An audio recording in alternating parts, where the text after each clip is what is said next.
So வந்து இப்போ அந்த பேனருக்கு தான் நம்ம வந்து லைட் ஃபிக்ஸ் பண்ண போகிறோம். ஆக்சுவலாக இப்போ வந்து 2 லைட் தான் ஃபிக்ஸ் பண்ண போகிறோம். கஸ்டமர் சொன்னதுக்காக தான் நம்ம ஐடியா எதுவுமே இல்லை, கஸ்டமர் ஐடியா தான். ஸோ வந்து ஆல்ரெடி இந்த பழைய பேனரை வந்து ரிமூவ் பண்ணாலும் நம்ம லைட் வந்து டேமேஜ் ஆகாத மாதிரி. ஸோ இப்போ வந்து நம்ம டியூப்லைட் தான் கட்ட போகிறோம். இதில் வந்து நம்ம ஃபோக்கஸும் போடுற மாதிரி இருக்குது. அது இன்றைக்கி இல்லை நாளைக்கு போடுவோம். ஸோ இப்போதைக்கு டியூப்லைட் தான் கேசிங் போட்டு போட போகிறோம். ஸோ அதுக்கு தான் வந்து ஹைட் எட்டாதனால இந்த டேபிள் போட்டு அதுக்கு மேலே சேர் போட்டு ஏற போகிறோம். லைன் எங்கே இழுக்க போகிறோன்னா, ஸோ வந்து இந்த ஸ்பாட்லைட் இருக்குல்ல, இந்த ஸ்பாட்லைட்லேருந்து தான் லைன் இழுக்க போகிறோம். இந்த ஸ்பாட்லைட்டை கஸ்டமர் வேணான்ட்டாங்க. ஸோ அதுலேருந்து லைன் இழுத்து சைடில் இந்த பக்கம் இருக்குது பார்த்தீங்களா, சைடில் கேசிங் போட்டு மேலே 2 லைட் ஃபிக்ஸ் பண்ண போகிறோம், கீழ் பக்கமாக பார்த்த மாதிரி. ஸோ பார்ப்போம் எப்படி இருக்குன்னு. அண்ணன் ஏதோ கம்பத்தில் ஏறி வேலை செய்கிற மாதிரி இருக்கு. என் வாய்ஸ் கேட்ட பரவாயில்ல இல்லை, அதெல்லாம் ஒன்றும் பிரச்சனை இருக்குது. ஃபேஸ் தான் காட்ட மாட்டீங்க, ஃபேஸ் காட்டுறீங்களா? கடைக்காரரு வீடியோவில் வர மாட்டேன்னு அடம் முடிக்கிறாரு. அவன் இடையில எப்படி வந்து அதை போட்டு எடுக்கல, பாஸ் பண்ணி வச்சிட்டேன். சரி பாஸ் பண்ணி தானே வச்சுருக்கான். இப்போ நல்லா எடுத்துட்டேன். அப்படியே ஸ்ட்ரைட்டாக தூக்கி வைக்க போகிறோம். மேலே இங்கே வச்சுட்டு இங்கே ஒரு மடிப்பு மடிச்சு 90, இங்கே ஒரு 90, மேலே ஒரு 90, அப்படிப்பட்ட அதை கிடைச்ச கொடுக்குறோம். கேசிங் போடுறது மட்டும் தாங்க வேலையே. ஸோ வந்து நம்ம இன்றைக்கி கேசிங் போடுறது தான் நம்ம இந்த வீடியோவில் காட்ட போகிறோம். ஏதோ எனக்கு தெரிஞ்ச மாடல் வச்சு காட்டுறேன். இப்போ 90லாம் போனால் ஜஸ்ட் ஒரு கட் பண்ணால் போதும். 90க்கு மார்க் பண்ண இடத்துல ஜஸ்ட் ஒரு கட்டு. ஸோ இந்த கட்டரை வந்து நம்ம சப்ஸ்கிரைபர் நம்ம நண்பர் ஒருத்தர் கேட்டிருந்தாரு, இந்த கட்டரை பற்றி ஒரு வீடியோ போடுங்க ப்ரோ அப்படின்ட்டு. ஸோ நான் இந்த வீடியோ இப்போ வந்து நான் ஃபுல் வீடியோ எடுத்துகிட்டு இருக்கேன். ஸோ இந்த கட்டர் அப்புறம் என்கிட்ட இன்னொரு கட்டர் வந்து ஒரு புதுசு வந்திருக்கு. அதுவும் வந்து என் ஃப்ரெண்டு தான் எடுத்துகிட்டு வந்தான், சிங்கப்பூரில் தான் எடுத்துகிட்டு வந்தான். ஸோ அந்த கட்டரும் நான் வந்து உங்களுக்கு இந்த ஷார்ட்ஸில் காட்டுறேன். ஸோ நீங்கள் பாருங்கள் வீடியோ. ஸோ நம்ம 90 மடிக்கிறதுக்கு ஜஸ்ட்டு மார்க் பண்ணிவிட்டு கட் பண்ணாலே போதும். அப்படியே இங்கே ஒரு மடக்கு பாருங்கள், அதை கரெக்டாக மார்க் பண்ணிக்க வேண்டியதான். ஸோ இங்கே ஒரு மார்க்கு. இப்போ அதுக்கு நேராக 90 கிட்டோம்.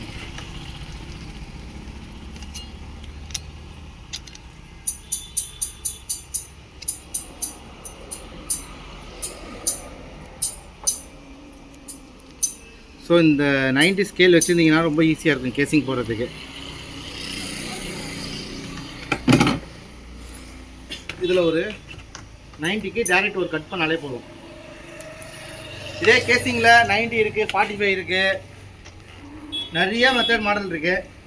ஒவ்வொரு வாட்டி நான் இந்த மாதிரி கேசிங் போடும்போது வீடியோவில் கண்டிப்பாக நான் வந்து எப்படி கேசிங் போடணும் அப்படின்றத நான் கண்டிப்பாக சொல்கிறேன். அதாவது எனக்கு தெரிஞ்சதை நான் சொல்லித்தரேன். ஸோ நம்ம இப்போ 2 90 எடுத்துருக்கோம். ஸோ நம்ம வெளியில் வந்து கேசிங்கை வச்சே நம்ம மெஷர் பண்ணிட்டோம். உள்ளே வந்து கேசிங் லென்த்து கொஞ்சம் அதிகமாக இருக்கனால இந்த லென்த்தை நம்ம அளந்துக்கிறோம். இந்த லென்த் எவ்வளோ வருது? கரெக்டாக 39 வருது.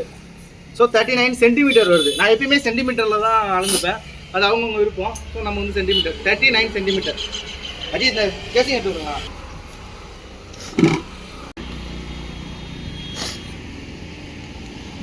ஸோ இதில் வந்து 39 நம்ம அளந்துருக்கோம்.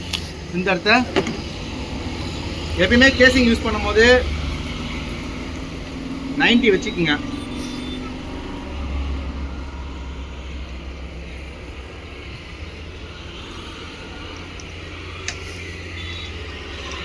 ஏன் சொல்கிறேன்னா, கேசிங் கட் பண்ணுறதுக்கு நம்ம ஸ்கேலில் வச்சு கட் பண்ணால் கொஞ்சம் கிராஸாக கட் பண்ணாலும் அந்த கேசிங் வந்து ஒரு ஃபினிஷிங் வராது, ஒரு பர்ஃபெக்டான ஃபினிஷிங் வராது. ஸோ வந்து இதில் மெயினான விஷயம் என்னென்னு பார்த்தீங்கன்னா, கேசிங் வந்து நம்ம அடிப்பக்கம் போடுறத விட மேலே கவர் போடுறது தான் நம்ம கரெக்டாக கட் பண்ணி போடணும். அப்போ தான் நம்மளுக்கு வந்து அந்த ஃபினிஷிங் இருக்கும். அப்படி இல்லைன்னா வந்து கேசிங் ஃபினிஷிங் இருக்காது.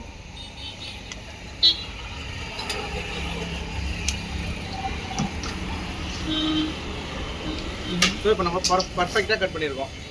இப்போ வச்சு பார்த்துருவோம்.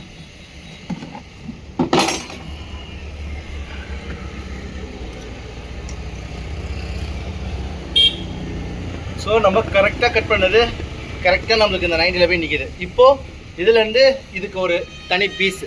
ஸோ ஃபுல் லென்த்து கேசிங்கை தான் நான் யூஸ் பண்ணியிருக்கேன். அப்படி இருந்துச்சுன்னா நான் இந்த பக்கம் கட் பண்ணுறது எப்படி நான் காட்டியிருப்பேன்.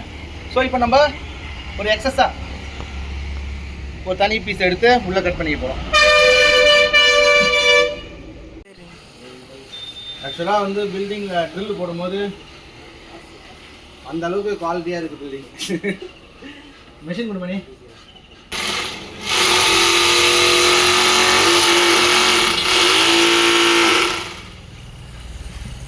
போடு. ஸோ வந்து உள்ளே நம்ம இதுதான் போட்டிருக்கோம். இப்போ வந்து எப்படி கட் பண்ண போகிறோம்னா கவரு இந்த பக்கத்தில் வந்து ஒரு 90. ஸோ கவர் வந்து நான் மார்க் பண்ணி வச்சுருக்கேன். 90னா எப்பயுமே ஜஸ்ட் கட் பண்ணி விட்டாலே போதும். கேசிங்கை பொறுத்தாதீங்க, அதில் நம்ம எந்த ஒரு மாறுதலும் பண்ண தேவை. இப்போ நான் கவர் கட் பண்ணிட்டேன். இங்கே வச்சிடலாம்.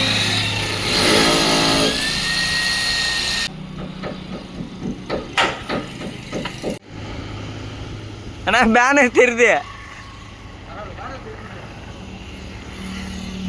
3 லைட்டு போடல என்ன பார்த்தது, கஸ்டமர் 2 போதுன்றாங்க. இந்த இடத்துல வந்து அப்புறமா ஃபோக்கஸ் போடுற மாதிரி. ஸோ அதுவுமே நம்ம சேனலில் போடுவோம். இப்போதைக்கு இந்த 2 லைட்டு தான் எனக்கு தெரிஞ்சு வெளிச்சம் பத்தாதுன்னு நினைக்கிறேன். ஃபோக்கஸ் போட்டதுக்கப்புறம் இன்னும் இருக்குன்னு நினைக்கிறேன். போய் பார்க்கலாம். ஸோ வந்து இந்த இடத்துல வந்து நம்ம கேசிங் தான் போட்டிருக்கணும். அதுவும் கேசிங் போடுறதுல பேனரில் போட முடியாது. ஏன்னா கஸ்டமர் பேனர் மேலே போட வேணான்ட்டாங்க. ஏன்னா பேனர் தான் அடிக்கடி சேஞ்ச் பண்ணுவாங்க. ஸோ அப்பப்போ போட்டால் அவங்களுக்கு செட் ஆகாதுன்ட்டு இதில் போடலாம்னா அந்த கார்னரில் கேசிங் போட்டு அடிக்க முடியாது. ஏன்னா செவரு வந்து அந்தளவு குவாலிட்டி இல்லை. உளுத்து கொட்டுறதுனால அதில் கார்னரில் போட முடியாது. ஸோ இந்த மாடல் ஓஸ் வந்து கஸ்டமர் வந்து ஹார்ட்வேர்ஸ் தானே, ஆட்டோமொபைல்ஸ். ஸோ அவங்கக்கிட்ட இந்த ஓப்பன் டைப் கார் மொபைல்ஸ் இல்லையா, ஓப்பன் டைப்லேயே நம்மளுக்கு ஃப்ளெக்சிபிள் ஓஸ் இருந்துச்சு. ஸோ அப்படியே அந்த ஓப்பன்லேயே விட்டாச்சு. மழை தண்ணி போகாமல் இருக்கிறதுக்கு திருப்பி வச்சு கேபிள் டைப் போட்டு வேண்டிய. ஏன்னா கஸ்டமர் போர்டு மாத்திர மாதிரி இருந்தாங்கன்னா கண்டிப்பாக ஈஸியாக ரிமூவ் பண்ணிவிட்டு அப்படியே ஈஸியாக கனெக்ஷன் கொடுக்குற மாதிரி தான் போட்டு தான் சொன்னாங்க.